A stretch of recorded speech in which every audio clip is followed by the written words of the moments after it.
চায়ের দোকানের এই আড্ডার বিষয় ভোট। জাতীয় নির্বাচনে প্রার্থীদের পক্ষে বিপক্ষে চলছে আলোচনা। তবে একই দিনে হতে যাওয়া গণভোট নিয়ে তেমন কোনো ধারণাই নেই বাগেরহাটের অধিকাংশ মানুষের। বিচ্ছিন্ন কিছু প্রচারণা চললেও সেগুলো সাধারণ মানুষের কাছে তেমন পৌঁছায়নি। 2026-এর 12 ফেব্রুয়ারি একটা ভোট হবে শুনছি, দুটো ভোট হবে, একটা গণভোট আর একটা হচ্ছে জাতীয় সংসদ ভোট।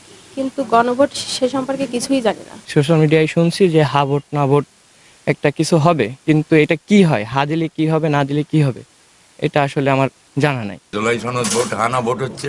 এই হানা ভোট কি হবে, না হা দিলে বা কি হবে আর না দিলে বা কি হবে, এইটা অনেক লোকে জানে না। কিন্তু এটা সরকারের কর্তব্য বা উচিত, সরকারের এইটা জানানো উচিত যে হা ভোটে এই হবে, না ভোটে এই হবে। রাজনীতিবিদরা বলছেন নিয়মিত না হওয়ার কারণে গণভোট সম্পর্কে জানেন না সবাই। তবে জনগণকে সচেতন করতে উদ্যোগ নেওয়া হবে বলে জানান দুই দলের নেতারা। আমরা অবশ্যই উদ্যোগ নিব। আমরা সাধারণ জনগণের কাছে এটি নিয়ে কথা বলছি যে গণভোট অবশ্যই আমাদের সবাই যারা জানে না তাদেরকে আমরা জানানোর চেষ্টা করছি। হ্যাঁ ভোটের পক্ষে যেন জনগণ মতামত দেয়, সেই পক্ষে আমরা প্রচারণা করছি।